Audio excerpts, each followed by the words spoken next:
எத்தனையோ விதமான மீன்கள் இருந்தாலும் நம்மை கவர்ந்து இழுப்பது ஜெல்லி மீன் தான். இந்த ஜெல்லி மீன்கள் கடலில் வாழும் மிகவும் அழகான ஆபத்தான உயிரினம்.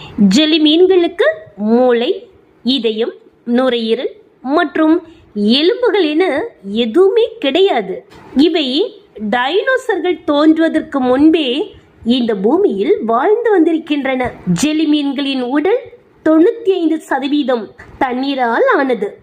1990களில் நாசா ஜெல்லி மீன்களை விண்வெளிக்கு அனுப்பியது.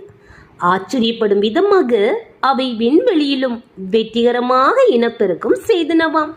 பாக்ஸ் ஜெல்லிஃபிஷ் உலகின் மிக ஆபத்தான உயிரினங்களில் ஒன்று. இதன் விஷம் ஒரே நேரத்தில் பல மனிதர்களை கொல்லும் அளவுக்கு வீரியமிக்கதாம். நன்றி.